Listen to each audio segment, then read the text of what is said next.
Malaysia airlines flight 370 का गायब होना। 8 मार्च 2014 को कुआलालंपुर से बीजिंग की उड़ान के दौरान एक मलेशिया एयरलाइंस यात्री जेट का गायब हो जाना। 227 यात्रियों और 12 चालक दल के सदस्यों के साथ बोइंग 777 के गायब होने से एक खोज प्रयास शुरू हुआ, जो ऑस्ट्रेलिया के पश्चिमी हिंद महासागर से लेकर मध्य एशिया तक फैला हुआ था। फ्लाइट 370 के गायब होने की पहेली ऐसी है कि यह इतिहास के सबसे प्रसिद्ध लापता विमान में से एक बन गया। गायब होना और खोज ऐसा था फ्लाइट 370 ने स्थानीय समयानुसार 12:41 पूर्वाह्न पर उड़ान भरी और एक पूर्वाह्न पर 10,700 मीटर की क्रूजिंग ऊंचाई पर पहुंच गए। विमान के प्रदर्शन के बारे में डेटा संप्रेषित करने वाला aircraft communication addressing and reporting system ने एक 7 पूर्वाह्न पर अपनी अंतिम ट्रांसमिशन भेजी और उसके बाद इसे बंद कर दिया गया। चालक दल से अंतिम आवाज संचार एक 19 पूर्वाह्न पर हुआ और एक 21 पूर्वाह्न पर विमान का ट्रांसपोंडर, जो हवाई यातायात नियंत्रण के साथ संचार करता था, बंद कर दिया गया। ठीक जैसे ही विमान वियतनामी हवाई क्षेत्र में प्रवेश करने वाला था, एक 30 पूर्वाह्न पर मलेशियाई सैन्य और नागरिक रडार ने विमान को ट्रैक करना शुरू किया, क्योंकि यह मुड़कर मलेशिया प्रायद्वीप के ऊपर दक्षिण पश्चिम और फिर मलक्का जलमुड़ मध्य के ऊपर उत्तर पश्चिम की ओर उड़ गया। 2:22 पूर्वाह्न पर मलेशियाई सैन्य रडार ने अंडमान सागर के ऊपर विमान से संपर्क खो दिया।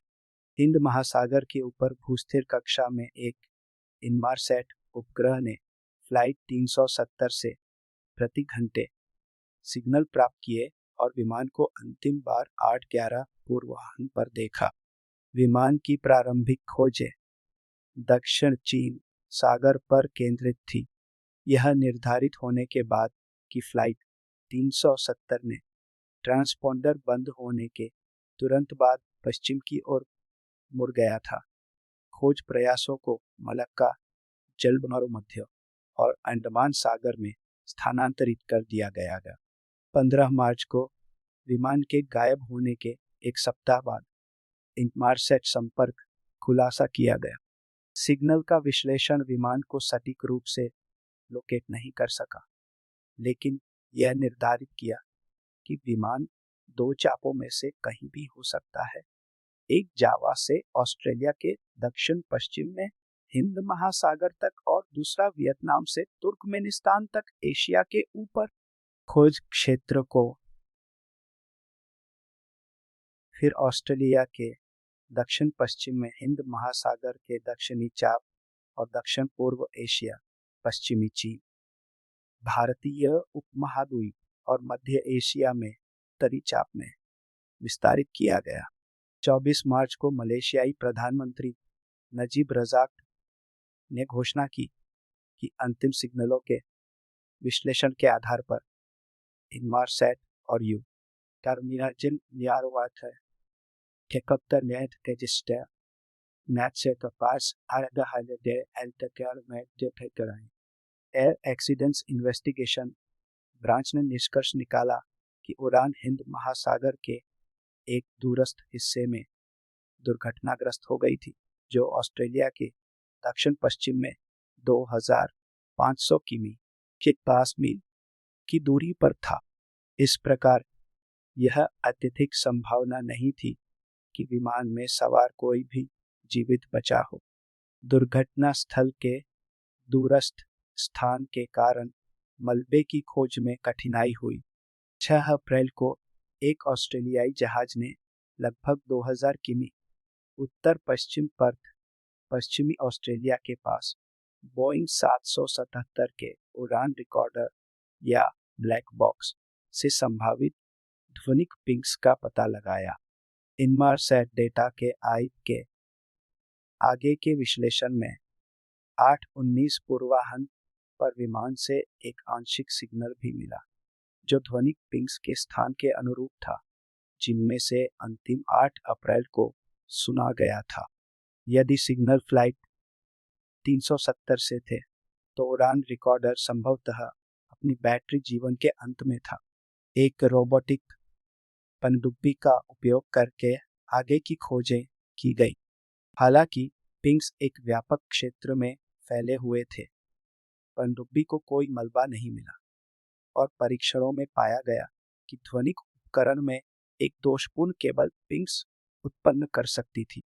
मलबे की खोज से पहला मलबा 29 जुलाई 2015 तक नहीं मिला था, जब दाहिना पंख फ्लैपरॉन फ्रेंच द्वीप रियूनियन के एक समुद्र तट पर पाया गया था, जो ऑस्ट्रेलियाई अधिकारियों द्वारा खोजे जा रहे हिंद महासागर क्षेत्र के पश्चिम में लगभग 3,700 किमी की दूरी पर था। अगले 1.5 साल में तंजानिया, मोजाम्बिक, दक्षिण अफ्रीका, मेडागास्कर और मॉरिशस के तटों पर 26 और टुकड़े पाए गए। 27 टुकड़ों में से 3 को फ्लाइट 370 से आया हुआ पुष्टि किया गया और 17 को संभवतः विमान से आया हुआ माना गया। 2 टुकड़े केबिन के अंदरूनी हिस्से से आए थे, जिससे पता चलता है कि विमान टूट गया था, लेकिन यह निर्धारित नहीं किया जा सका कि विमान हवा में टूटा या महासागर से टकराने पर। रियूनियन विंग फ्लैपरॉन और तंजानिया में पाए गए दाहिने पंख के फ्लैप के अध्ययन से पता चला कि विमान ने एक नियंत्रित अवतरण नहीं किया था, यानी विमान को जल अवतरण के लिए निर्देशित नहीं किया गया था। कुछ शोधकर्ताओं का कहना है कि फ्लाइट 370 पानी से सीधा टकरा सकता है, एक संभावना जिसमें फ्लैपरॉन की खोज से पहले किए गए एक मॉडलिंग अध्ययन के परिणामों का सुझाव दिया गया है कि भौतिक साक्ष्य की कमी को समझा सकता है। मलबे के स्थानों का उपयोग हिंद महासागर में खोज क्षेत्र को संकुचित करने के लिए किया गया था, क्योंकि कुछ संभावित दुर्घटना स्थलों से मलबा मिलना असंभव था जो अफ्रीका तक बहता। मलेशिया, ऑस्ट्रेलिया और चीन की सरकारों ने जनवरी 2017 में फ्लाइट 370 की खोज बंद कर दी। एक अमेरिकी कंपनी ओशन इन्फिनिटी को मलेशियाई सरकार से मई 2017 तक खोज जारी रखने की अनुमति मिली, जब मलेशियाई परिवहन मंत्रालय ने घोषणा की कि वह उस खोज को बंद कर देगा। जुलाई 2018 में मलेशियाई सरकार ने फ्लाइट 370 के गायब होने पर अपनी अंतिम रिपोर्ट जारी की। यांत्रिक खराबी को अत्यधिक असंभावित माना गया और उड़ान पथ में परिवर्तन संभवतः मैनुअल इनपुट से परिणामित हुआ, लेकिन जांचकर्ता यह निर्धारित नहीं कर सके कि फ्लाइट 370 क्यों गायब हुआ। विमान के गायब होने के संभावित कारण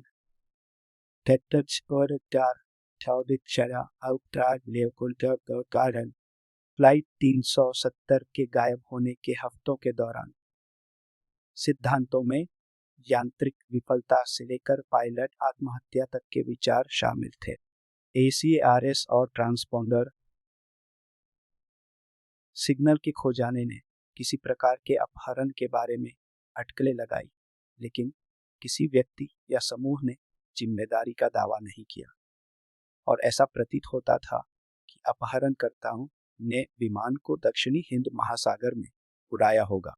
सिग्नल को विमान के अंदर से बंद कर दिया गया होने का संकेत पायलट आत्महत्या का सुझाव देता है, लेकिन कप्तान, पहले अधिकारी या केबिन क्रू के व्यवहार में उड़ान से ठीक पहले कुछ भी संदिग्ध नहीं पाया गया। 2016 में न्यूयॉर्क मैगजीन ने बताया कि पायलट ने अपने घरेलू उड़ान सिमुलेटर पर विमान के गायब होने से 1 महीने पहले दक्षिणी हिंद महासागर के ऊपर उड़ान भरी थी। एक सिम्युलेटेड उड़ान जो गायब हुए विमान के अंतिम पथ से काफी मेल खाती थी। इस खुलासे ने पायलट के व्यक्तिगत जीवन के बारे में अधिक जानकारी के मलबे की खोज के बाद कुछ ने अनुमान लगाया कि फ्लाइट 370 को गोली मार दी गई थी, लेकिन मिसाइल या अन्य प्रोजेक्टाइल से कोई भी शार्पनेल का साक्ष्य नहीं मिला है।